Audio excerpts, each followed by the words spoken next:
Welcome to Key News. I'm Jim Lescault, the Executive Director of Amherst Media.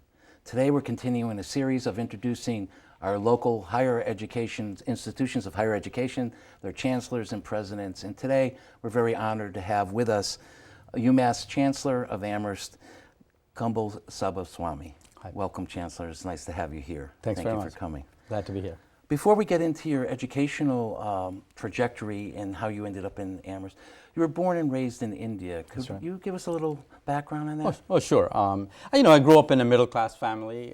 My mother never completed high school. My father was a physician in government service. It was an arranged marriage, and she had to quit school as soon as she got married. But she instilled in me and my two sisters a love for learning and the discipline to actually follow through and apply ourselves. And I think that really is the foundation on which almost everything else rests. So as I was growing up, I was very interested in science and in particular doing science research.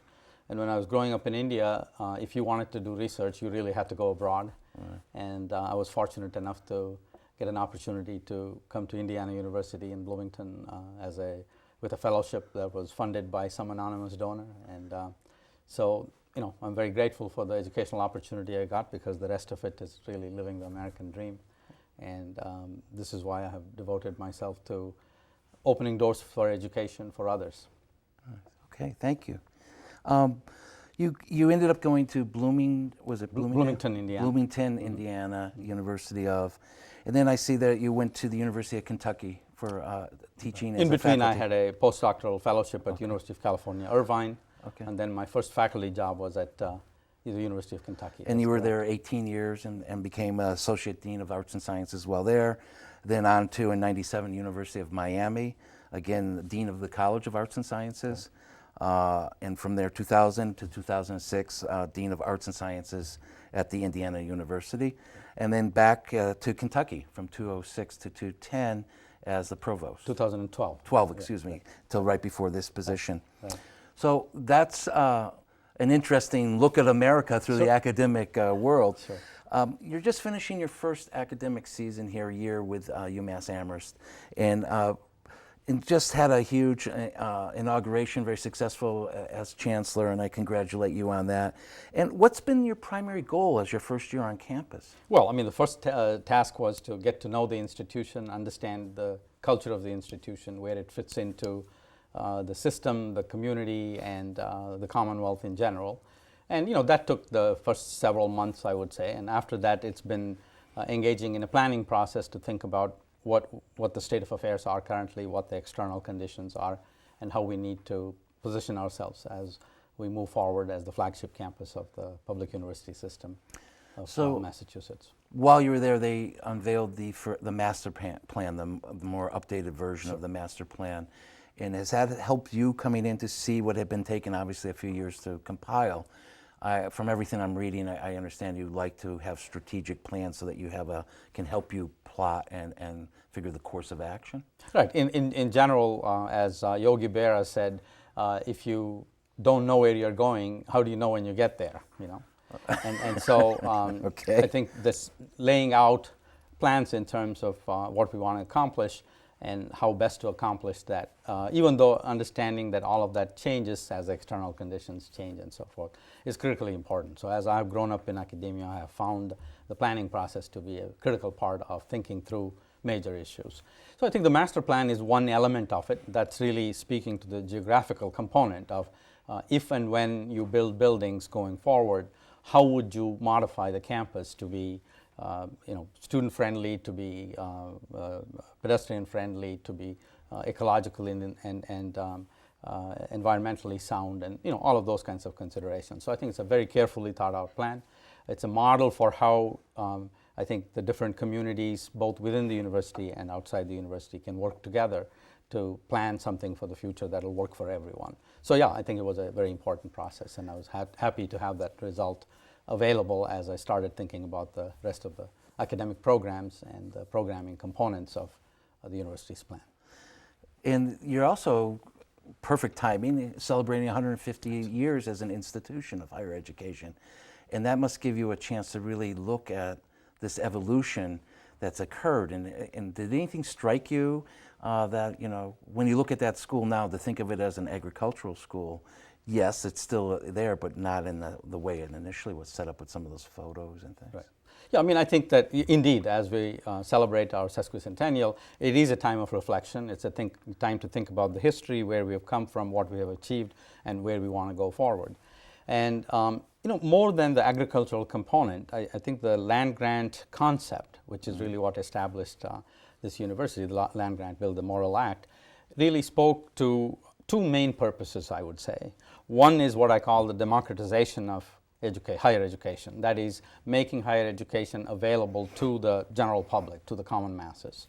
And the other one was doing research and helping the community that you engage with, and actually improving, whether it's agricultural, mechanical, industrial. So actually engaging the community and improving the quality of life for the community. Those two fundamental aspects, and research is built in there because that's one way you actually engage with the community. So really three elements: education for the general public, and research in the interest of public, and actually applying that to improving the condition for the public. I think that's really what drives us and keeps us current, in that, yes, agriculture overall for the Commonwealth, for the country, may not be as important as it was once, but we have evolved as the times have changed. And if you now look at the full portfolio of our disciplines and of our research portfolio, it covers everything from agriculture, which is still important, locally grown, and food safety movements and so forth, but all the way to 21st century fields like molecular biology or information technology, and sustainability. All of those are covered, both with breadth and depth on our campus. So I think that going back to the three fundamentals of being accessible to the general public in terms of a high quality higher education, and doing research that really benefits the public, and actually applying that research to the benefit of the public, is really what defines how we think about ourselves going forward. And so the biggest change is the global market versus the regional, local, totally local economy. Very much so. Everything is interlinked these days. So recently, Governor Patrick actually was here and going around the states promoting his latest budget, and in that budget called for more funding for higher education. Right. It doesn't look like it's been received well at the state legislature, and I also read where the university has taken a 26% reduction over the past few years. So my question is, with all those hopes and aspirations, and that creates a limitation of what one can do, but also what's the impact upon the students at that point? A couple of points. I think that it is true that in the last 5 years or so, we've had a significant reduction in state appropriation, which is true across the country. It's not unique to Massachusetts, because as the country has gone through a really major recession of unprecedented proportions, that has been the case.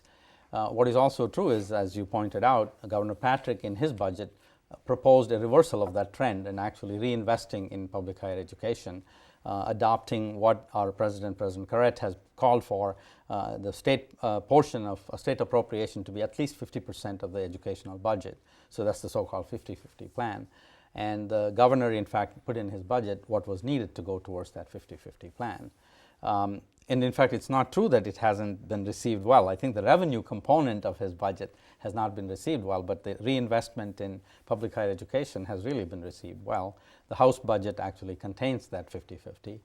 The Senate has not released its budget yet, and we're optimistic that it'll contain this component in their budget as well. But I mean, your point is well taken. I think that in order to maintain a high quality institution worthy of the 150 years of investment that the Commonwealth has made and the predecessors have made, we have had to increase the tuition, the portion that's covered by the students and families, in order to maintain, in spite of all the major cuts. We've really trimmed down, everything that might be considered, let's say tangential to the primary missions. And in spite of all of that, in order to maintain the quality of education, which means hiring faculty in terms of keeping faculty, we have had to increase tuition for sure. And I think, again, the public understands that even with the tuition increases, we're a great value for the quality of education that we provide compared to private institutions. And the governor and the legislature are re-engaging and reinvesting in public higher education. So I think I'm very optimistic about the future. We have so many college students in the area. It's not just UMass. I should point that out. Right. And so when we're lucky in the sense that we're in Amherst, we have three higher education institutions. At higher educations, UMass is the largest amongst them, Sure. and the only public one amongst them. But that there is a 5-college consortium that you're a part of. Correct. And we're hearing more and more from those students because of that economy. What's my next step? And that's a huge issue for not just Amherst and not just for Massachusetts, but for the country and the world as a whole. The economy is in really bad shape still, even though we're starting to see some recovery. So in your previous roles, and I said you've seen the country pretty well, from the central of Indiana to the south of Miami at the University of Miami, west coast in California, mid-Atlantic with Kentucky, now you're up in the northeast. Each one of those regions is very different demographics, very different economic system and process and history. You come here now and you've had a year to look at Western Massachusetts in general, but Western Massachusetts, you've had a chance, I think, to assess. Sure. That you look at what was once a stronghold for machine, skilled operator labor and goods production to being one of underutilized, kind of post-industrial almost, and what do we do with those? Do you have regional sense of where you think the university can be of that assistance, where the students would actually have a chance to plug in and get a job down the line? Very much so. I mean, I think that as you point out, the problem of heavy manufacturing jobs going away from this country in general, leaving a vacuum, whether it's in the Midwest or some parts, western parts of Massachusetts, is quite commonplace, and most places have adjusted to it through diversification of the research, of their industrial portfolio, and trying to be in some way of attracting different industries or growing locally different industries to make up for at least some of that job loss. Although we're really still not very far along from that issue. In the case of Western Massachusetts, we are the closest and largest research university asset. That's the one component that you do need to modernize the economy, because the high end of the economic food chain comes from technological advances. And if you look at areas such as whether it is the Silicon Valley or Cambridge, and in the greater Boston area, you really see the economic development that comes fueled by major research universities. And I think that we are such an asset, and we need to engage more in the economic development effort for Western Massachusetts. But we're only one component. I think it's very important to remember that wherever you go, there is the local community, local government, local businesses, and the research university are all components of this economic engine. And so we certainly are ready to engage in Western Massachusetts in general in being an attractor of what you call the creative class. I mean, people have talked about really the new economy is one for the creative class. And I think Amherst and the broader region here, as you mentioned, with the assets of the 5 colleges, can be a great attractor of the creative talent throughout the country, in fact, because the quality of life here is so high. The cost of living is relatively low compared to the big metropolitan areas. So I think that there's a great opportunity here for partnership between the university here, the research university, the colleges, and the local communities and the businesses to really have a healthy, environmentally sound and growing economy in the region. And I hope that the other partners are as interested as we are in being a part of that growth process. So if I may, I agree. It's not just the university's responsibility. And actually, you're one player of many, whether it be the regional planning, the local municipalities, and it goes on from there. The local businesses, chambers of commerce, and statewide and national funding sources. It's all, if some of those pieces are missing, you're going to have limited success. But when you look at the southern, what we call the Southern Valley, that being the third largest city in Massachusetts, Springfield, and in Holyoke, another post-industrial city, a planned industrial city, the demographics are dramatic. The problems are dramatic. You look at Holyoke, I believe the last figure I saw is 30% of all households make less than $10,000 a year. These are extreme poverty situations that I know the community colleges have made a very strong reach out into those communities to try to start the educational process. Does the university have very specific ideas with Springfield specifically and Holyoke in mind?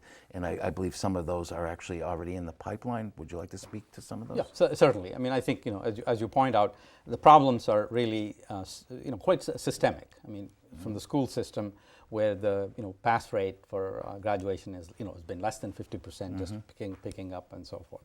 So it's absolutely true. It's not any one player that can change it all. As a research university, we have very specific roles. For example, finding out the best practices for training teachers who can be very effective in these underperforming schools in these particular circumstances. So we're really interested in establishing an urban education institute where there can be good research and feedback so that we come up with the most effective plans for training teachers to teach effectively in these environments. That's one component. And then the pipeline from community colleges to four-year degree completion is something that we can engage heavily in, and that's something that we're looking at. And then when you look at particular industry sectors that may be at risk, for example, right now Mass Mutual is one of the biggest employers, as is Bay State.